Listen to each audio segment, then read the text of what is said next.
Right there, ladies and gents, how is it going? I'm out on Daffy, as you can see, and there's some crap inside of me. Yeah, it's new exhaust day, baby, new exhaust day.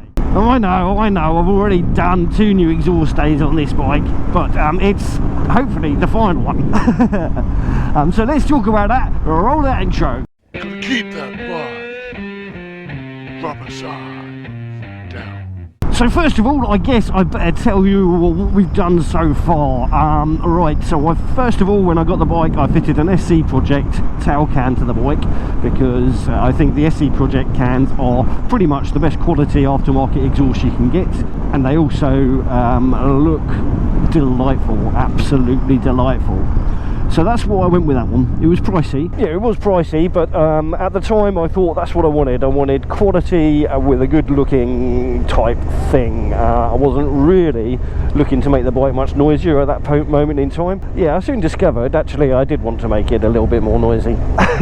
So when I decided I wanted to make it a little bit more noisy, I was quite gutted to find out that you can't remove the baffles from an SC Project exhaust without absolutely dissecting it. And I didn't fancy doing that because it was a very pretty and expensive piece of kit, so I just wanted it to be right. So what I did then was get a DNA air filter, open air filter. Here we go.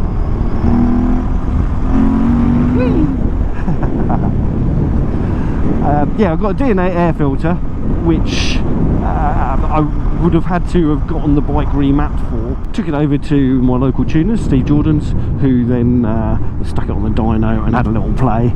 And they said they couldn't really get much out of it. They said that the SC Project exhaust was sort of strangling it a little bit. And I was like, okay. But my main issue with tuning it was not to get horsepower or anything like that. I just wanted it to be fueling safely and correctly so it didn't damage the engine, because that was my primary concern on a bike that is a long-term bike for me. So I then researched and found myself a nice decat link pipe and fitted that, and it did make it a little bit louder, but not noticeably really, not a huge amount. So by this point I've spent an awful lot of money on exhaust pipes with a decat link SE Project silencer, and then some money on tuning as well.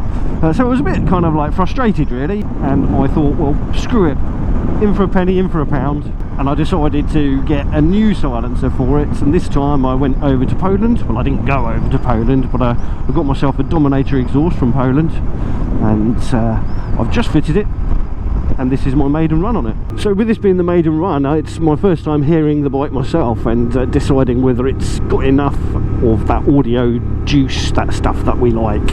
And I'm quite happy with it. It is definitely louder than the stock exhaust, but I don't know whether I want to take the baffle out or not, to see if it gets any louder. Don't want it being obnoxious, although maybe my idea of obnoxious is different from someone else's. Yeah, so I don't know if my opinion of obnoxious is louder or quieter or whatever than other people. So I don't know. What do you think? How does it sound so far? It's always difficult because the GoPro does have auto gain and stuff like that, which does quieten noises and enhance voices and stuff like that. Yeah, I don't know. I definitely like it. I sort of alluded to it in my last update video on the tuning stuff that I'd done with the bike, which was actually talking about those things there. If you've not watched that, link in the top corner now. I sort of alluded to it in there. I wasn't really after a rorty bike, but what I was trying to do was counteract the extra weight this has got over the GSX 8S, which is the bike I had previously. Now that was an incredibly playful motorcycle, but it just wasn't very practical.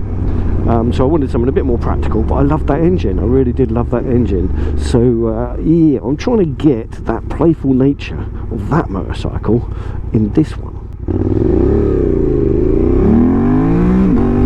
And obviously it would never hurt to make it sound a little bit better in the process.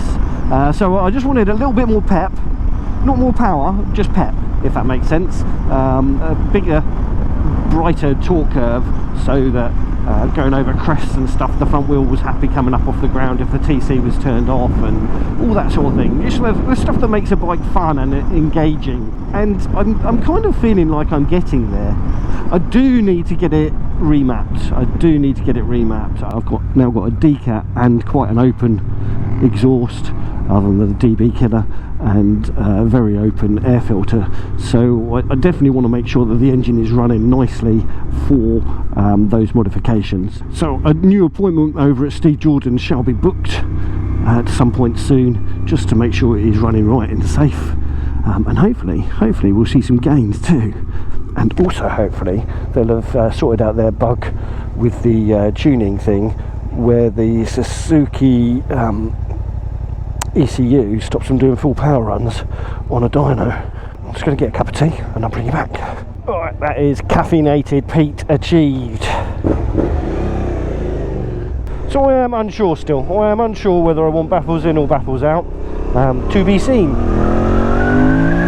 I do like that I've got that little pop on the old quick shifter back that I used to have on the 8S. Yeah, that didn't really happen with the SC Project exhaust pipe, and I'm not sure whether that was the tune that tuned that out or what, but yeah, it's nice to have that back. Although when I do go back over to Steve Jordan's, I'll get him to set it so it's best for the bike rather than best for sound. I just need to work out whether I'm going to go with baffle in or baffle out. I have actually booked my first track day of the year. That's in April over at Brands Hatch. Now the plan is to do that on the XSR900, which is obviously the sports bike. That's why we get these things. But if it is raining, then I'm most likely gonna be on this.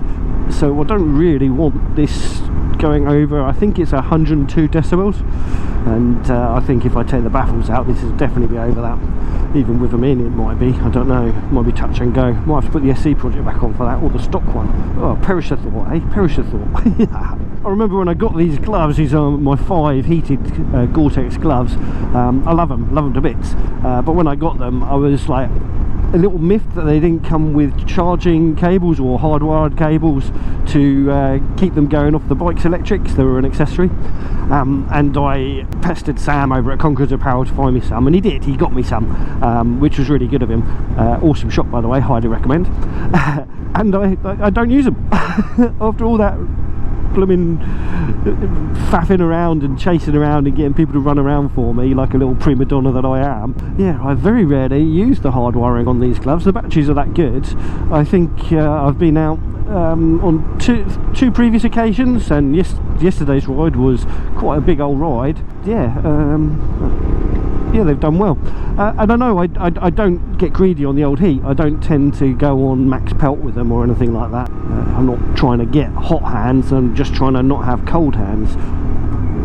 So paired with heated grips on the bike, it's a nice little combo, it is, and the batteries last ages.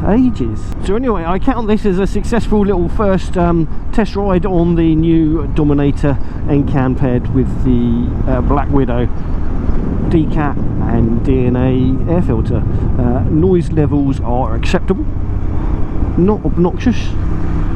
Not sure if they're quite exactly where I want them to be or not, so I might have to do another run with the baffle out just to see, but I just don't want it to be quite as loud as my old GSX 8S was, just because I think that one was just a little bit too fruity. That was with the full Akrapovic, and I did have that decatted. So I guess with successful test run accomplished, that will be it for this video. If you haven't done so already, please click that subscribe button. I'll give you an update once I do get this bike remapped for the setup that it is now got, and hopefully I'll get some dyno charts for that one too, if they've managed to get Suzuki ECU to work at full power on their dyno machine. This isn't a Steve Jordan issue, this is a Suzuki thing, with all the rider aids messing everything up. But yes, I will do that in the future, so you do click that subscribe button if you're not already. If you like this video, if you like exhaust pipes, if you like motorcycles, if you like me, or if you just like going out for a spin on your motorcycle, please do give it a big old thumbs up. We like them a lot. And if you don't, you smell a cabbage and you can always give it a little thumbs down. I do not mind at all, but please drop down a comment below. Anyway, I guess all left to say is you ride safe and take care, and we shall catch you all in the next one. Bye bye for now. Keep that bike rubber side down. You know, you gotta keep that bike rubber side down.